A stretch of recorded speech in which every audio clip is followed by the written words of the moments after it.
اور جو میزان تھی تمام انبیاء اور رسول کے ذمہ میں، قرآن سناتے تھے. آپ نے کوئی لمبے چوڑے خطبے اپنے کبھی دیے ہی نہیں.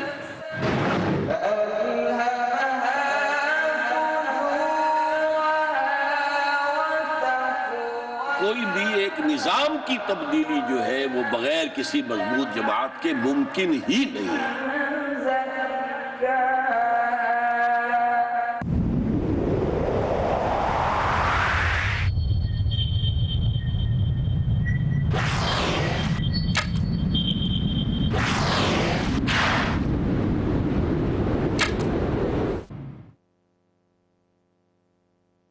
قال رسول اللہ صلی اللہ علیہ وسلم خیرکم من تعلم القرآن وعلمہ، تم میں سے بہترین لوگ وہ ہیں جو قرآن سیکھیں اور سکھائیں.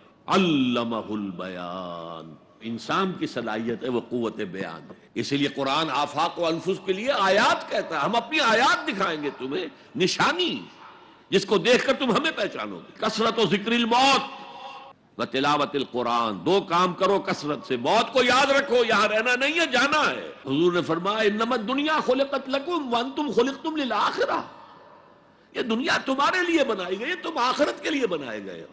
قرآن کی روح تک کوئی نہیں پہنچ سکتا جب تک کہ تزکیہ نفس نہ ہو گیا. تمہاری کوئی حیثیت ہماری نگاہ میں نہیں ہے، تمہارا منہ نہیں ہے کہ ہم سے دعا کرو جب تک کہ تم تورات اور انجیل کو اور جو کچھ نازل کیا گیا تمہاری طرف اسے قائم نہیں کرتے. وَمَنِ ابْتَغَى الْهُدَىٰ فِي غَيْرِهِ أَضَلَّهُ اللَّهُ، اور جو کوئی ہدایت حاصل کرنا چاہے گا قرآن کے سوا کسی اور چیز سے، اللہ اسے لازماً گمراہ کرے گا. اس معنی میں قرآن وہ میگنیٹ ہے جو سلیم الفطرت انسانوں کو کھینچ لیتا ہے. اعوذ باللہ من الشیطان الرجیم، بسم اللہ الرحمن الرحیم. رب اشرح لی صدری ویسر لی امری واحلل عقدۃ من لسانی یفقہوا قولی. معزز حاضرین اور محترم خواتین، السلام علیکم ورحمۃ اللہ وبرکاتہ. حضور پر ایمان لانے سے پہلے بھی ابو بکر نہ کبھی شرک کیا نہ کبھی زنا کیا. حضور کی بعثت سے پہلے حضرت عمر کے بہنوئی کے والد سعید ابن زید کے والد زید ابن عمرو ابن نفیل، انہوں نے بھی کبھی شرک نہیں کیا، کبھی کوئی غلط حرکت نہیں کی، اور کعبے کے پردے کو پکڑ پکڑ کر کہتے تھے اے اللہ میں صرف تیری بندگی کرنا چاہتا ہوں، میں کیسے کروں مجھے معلوم نہیں ہے. حضور کی بعثت سے پہلے ان کا انتقال ہو گیا، لیکن باپ کی کیفیت یہ تھی جس سے کہ سعید ابن زید ایمان لائے ہیں اور وہ عشرہ مبشرہ میں شامل ہوئے ہیں، اور ان کے اور ان کی زوجہ فاطمہ بنت خطاب کے ذریعے سے عمر کو ایمان ملا ہے. تو یہ سلیم الفطرت لوگوں کو کھینچنے کا ذریعہ ہے. پھراؤ اسے، عام کرو، عام کرو، درس قرآن عام کرو، عام کرو، عام کرو. یہ سلیم الفطرت لوگوں کو کھینچ لے گا. پھر ان کا تزکیہ کرو، تزکیہ بھی قرآن سے ہوگا.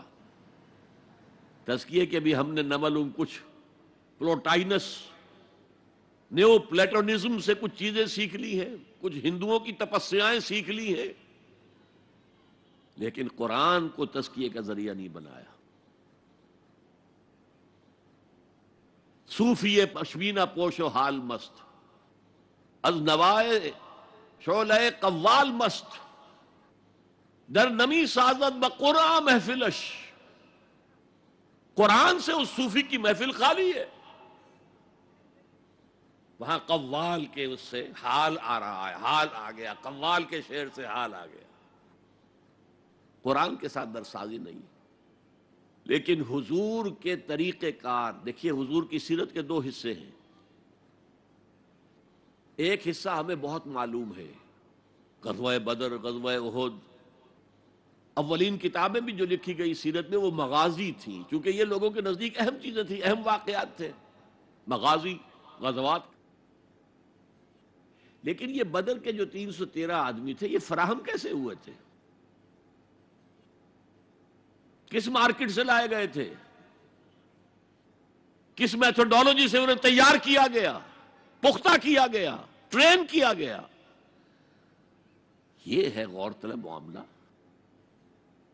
قرآن نے جہاں وہ بات جو پہلے کہہ چکا ہوں هو الذی ارسل رسولہ بالہدی ودین الحق لیظہرہ علی الدین کلہ، وہی ہے اللہ جس نے بھیجا اپنے رسول کو صلی اللہ علیہ وسلم الہدا دے کر، قرآن حکیم، اور دین حق دیا ہے، نظام دیا ہے، معتدل نظام دیا، عادلانہ نظام دیا، سسٹم آف سوشل جسٹس دیا، تاکہ اسے غالب کرے، قائم کرے۔ یہ ہے مقصد بعثت محمدی صلی اللہ علیہ وسلم۔ باقی کسی نبی کے لیے یہ الفاظ نہیں آئے، نوٹ کر لیجئے۔ حضور کے لیے 3 مرتبہ آئے، سورہ توبہ میں آیت نمبر 33، سورہ فتح میں آیت نمبر 28، سورہ صف میں آیت نمبر 9، 3 دفعہ یہ الفاظ آئے۔ نظام کو قائم کر کے دکھاؤ۔ جس دور کا آغاز آپ سے ہو رہا ہے، اس دور میں اصل اہمیت نظام کی ہوگی۔ ایک بڑا پیارا جملہ یاد آیا ہے شاہ ولی اللہ دہلوی کا، اگر کسی معاشرے میں تقسیم دولت کا نظام غلط ہو جائے تو اس کے 2 نتیجے نکلتے ہیں، اور دونوں انتہائی تباہ کن۔ ایک طرف دولت کے انبار ہوں گے،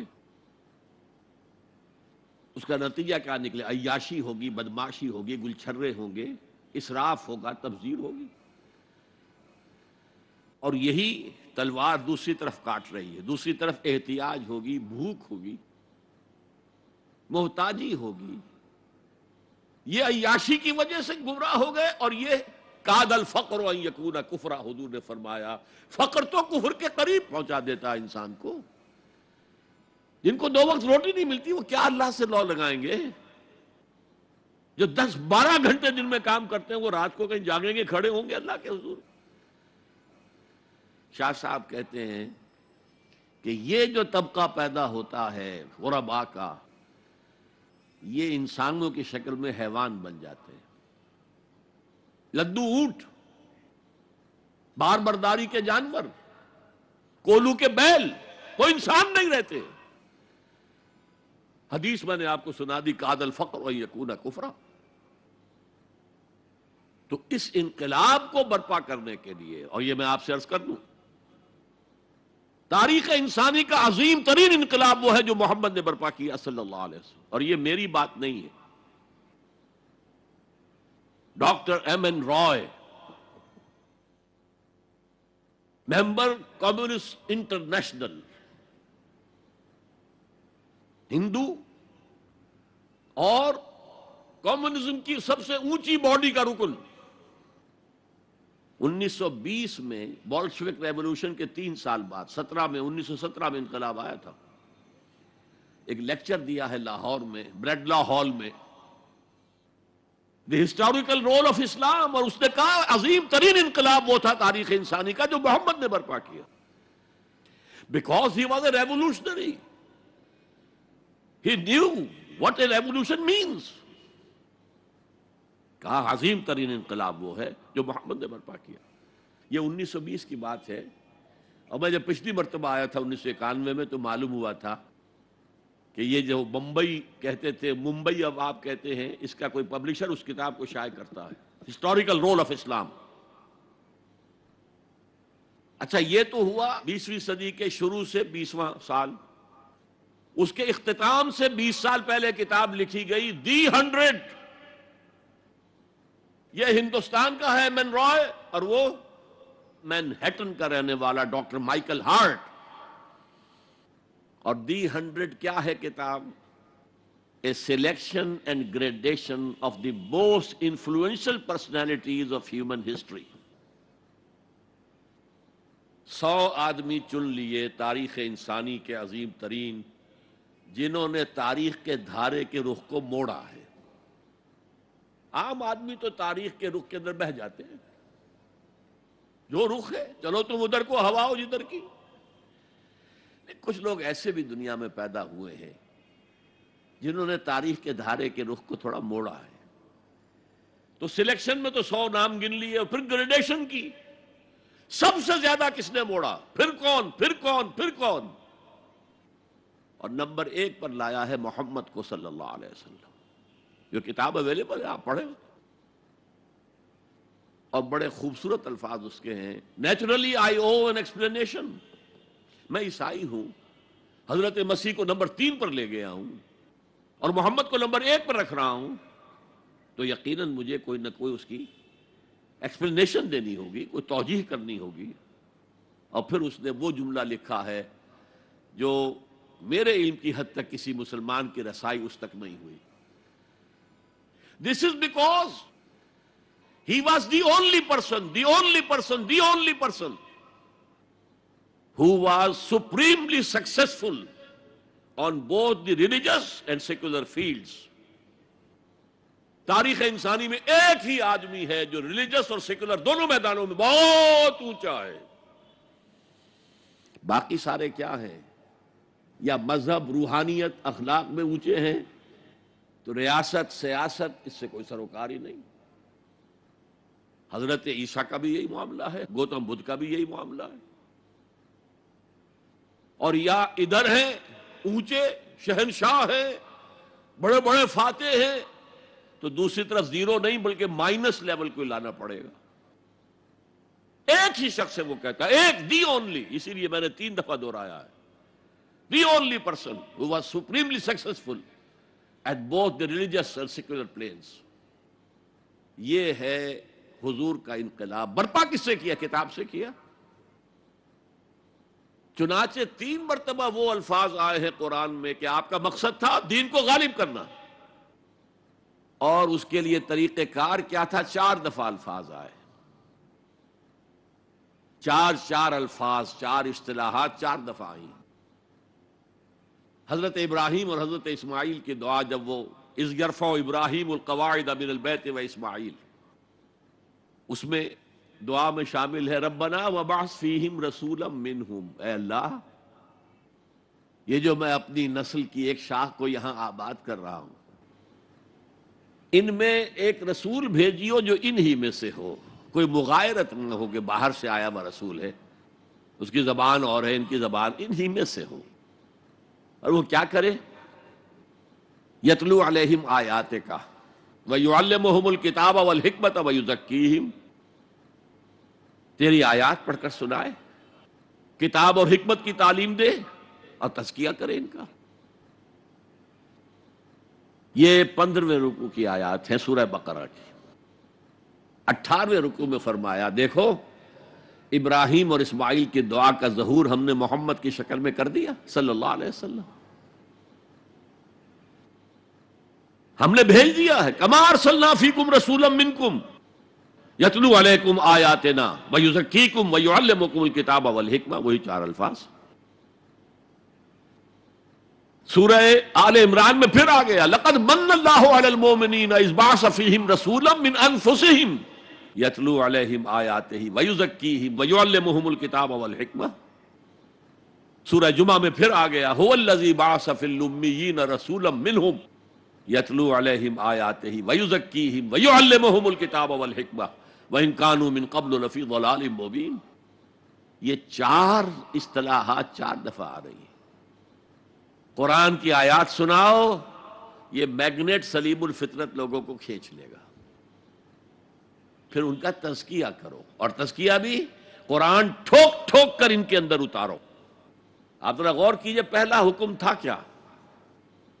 یا ایھا المزمل قم اللیل الا قلیلا نصفہ او انقص منہ قلیلا او زد علیہ ورتل القرآن ترتیلا۔ اے کمبل میں لپٹ کر لیٹنے والے، کھڑے رہا کرو رات کو، اس کے سوائے تھوڑے سے حصے کے، آدھی رات، یا اس میں سے کچھ کم کر لو تو 1/3 ہو جائے گی، یا بڑھا دو تو 2/3 ہو جائے گی۔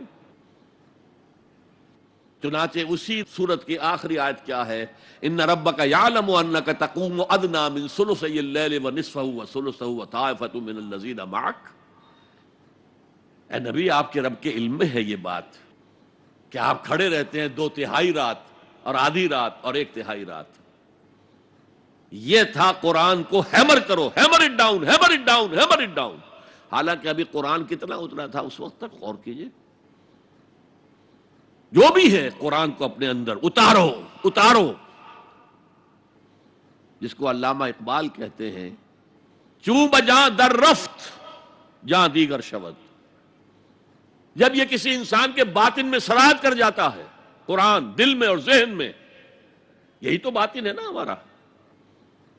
اس کے اندر ایک انقلاب آ جاتا ہے. He is a change person altogether. نیا آدمی ہے یہ، اس کے خیالات نئے ہیں، اس کے عقائد نئے ہیں، اس کے نظریات نئے ہیں. پہلے عزیز ترین شے زندگی تھی، اب اس سے کہیں عزیز تر ہے اللہ کی راہ میں جان دے دینا. شہادت ہے مطلوب و مقصود مومن، نہ مال غنیمت نہ کشور کشائی. اور یہ جو تزکیے کے لیے قرآن ہے اس کا میں آپ کو بتاتا ہوں. حضور کی 2 احادیث کو اقبال نے جمع کیا ہے 2 اشعار میں.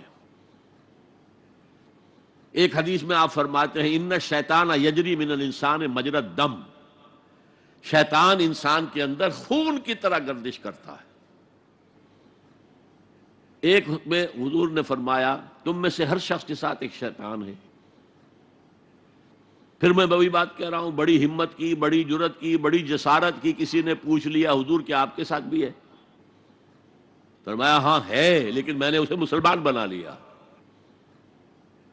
اب دیکھیے یہ 2 حدیثیں اقبال لے کر آ رہا ہے. کشتن ابلیس کار مشکل است. ابلیس کو مار دینا، ختم کر دینا بہت مشکل کام ہے. جہاں کہ او گم اندر اعماق دل است، وہ تو دل کی گہرائی میں جا کر ڈیرا لگاتا ہے.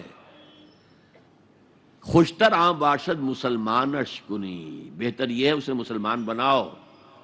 کشتے شمشیر قرآنش کنی، قرآن کی شمشیر سے اسے ختم کرو. قرآن بھی تمہارے اندر خون کے اندر سرایت کر جائے. تو اگر کینسر جو ہے جسم میں پھیل گیا ہے تو کوئی ایسی دوا جو پورے جسم کے اندر پھیل جائے اور ہر جگہ سے کینسر کو نکال باہر کرے، وہ قرآن ہے. اچھا جب یہ 2 کام ہو گئے، تزکیہ ہو گیا، ایمان آ گیا، اب کتاب کی تعلیم دو. اب انہیں بتاؤ نماز فرض ہے، 5 گانا نماز فرض ہے. اب انہیں بتاؤ رمضان کے روزے فرض ہیں. اب انہیں بتاؤ یہ کتاب ہے اصل میں. کوئی حکم قرآن میں جہاں آتا ہے کوتبہ علیکم الصیام، تم پر روزہ فرض کر دیا گیا. ان الصلاۃ کانت علی المؤمنین کتابا موقوتا، کتاب ہے، یہ حکم ہے اللہ کا.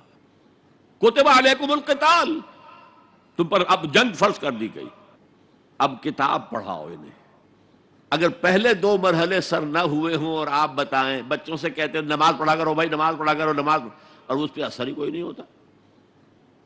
آپ نے اس کے ذہن کا جائزہ ہی نہیں لیا، اس کے ذہن میں کیا خناس بھرا ہوا ہے. وہ ڈارونزم کا مرید ہے یا مارکسزم کا مرید ہے یا فرائیڈزم کا شکار ہے یا لاجیکل پازیٹیوزم کا شکار ہے یا امپیریسزم کا شکار ہے، میٹیریلزم کا شکار، آپ کو کیا پتا ہے؟ اب آپ کہتے ہیں نماز پڑھو، نماز پڑھو. نماز کیا؟ وہ اللہ ہی کو نہیں مانتا، نماز کس کی پڑھے؟ وہ قرآن ہی کو نہیں مانتا جس کے اندر حکم ہے نماز پڑھو. پہلے زمین تیار کرو. یتلو علیہم آیاتہ ویزکیہم. اب جو ہے بیج ڈالو اس کے اندر، احکام کے بیج ڈالو. اب یہ سرسبز جو ہے اس سے فصل نکلے گی. اور آخری درجہ حکمت. دیکھیے نوٹ کیجئے، تورات میں حکمت نہیں تھی، صرف احکام تھے، دی 10 کمانڈمنٹس. انجیل میں حکمت آئی، احکام نہیں آئے. بلکہ یہ کہہ کے گئے حضرت مسیح کہ وہی تورات کی جو شریعت ہے وہ تم پر بھی لاگو رہے گی. یہ دوسری بات ہے، سینٹ پال نے اس کو ختم کر دیا. اب عیسائیت ایک ایسا مذہب ہے جس میں کوئی قانون ہے ہی نہیں، کوئی شے حرام نہیں، کوئی شے فرض نہیں. لیکن قرآن آیا ہے جامع ہو کر، کتاب بھی ہے، حکمت بھی ہے. اور اس کے حکمت کا درجہ وہ ہے کہ جس کے لیے گواہی میں دے رہا ہوں حضرت عیسیٰ سے علیہ الصلاۃ والسلام. انہوں نے اپنے حواریین سے کہا تھا ابھی مجھے تم سے کچھ اور باتیں بھی کرنی تھیں، ابھی تم ان کا تحمل نہیں کر سکو گے. جب وہ فارقلیت آئے گا، اس کے ترجمے بہت سے کرتے ہیں وہ، ان کے حلق سے یہ لفظ جو ہے پیراکلیٹوس، پیریکلوٹوس، نہ معلوم کتنے کتنے بدلے ہیں. یہ تو آپ کو شیخ احمد دیداد بتا سکتے، میں نہیں بتا سکتا. لہذا جب وہ آئے گا جسے وہ کہے سچائی کی روح کا ترجمہ کرتے، جب سچائی کی روح آئے گا وہ تمہیں سب کچھ بتائے گا. وہ حکمت کاملہ، وہ حکمت کاملہ ہے جو قرآن میں ہے. اور یہ حضور کی تعلیم اور تربیت کا بلند ترین مقام ہے. یتلو علیہم آیاتہ ویزکیہم ویعلمہم الکتاب والحکمہ. اس پروسیس سے حضور نے آدمیوں کو تیار کیا ہے، اور یہ سارا عمل قرآن کے گرد گھوم رہا ہے. یتلو علیہم آیاتی تو قرآن ہے ہی، تزکیے کے لیے سب سے بڑا ذریعہ قرآن ہے. کتاب یعنی احکام سارے قرآن میں ہے، اور قرآن ہی میں حکمت بھی ہے.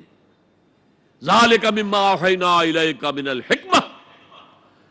یہ ہیں وہ چیزیں ہیں محمد جو ہم نے آپ پر حکمت میں سے آپ پر نازل کی ہیں. یہ جماعت تیار کر کے اب ہے دوسرا مرحلہ. اب باطل سے ٹکرانے کا مرحلہ آ گیا. جماعت تیار ہو گئی، ایمان ان کے دلوں میں ہے، کوئی آرزو دل میں نہیں ہے سوائے اللہ کو راضی کرنے کے. شہادت ہے مطلوب و مقصود مومن، نہ مال غنیمت نہ کشور کشائی. ڈسپلن کا یہ عالم ہے کہ حضور اشارہ کر دیں اپنے خون کی ندیاں بہا دیں گے. تن من دھن قربان کرنے کو تیار ہے. اب اور معتدوے تعداد میں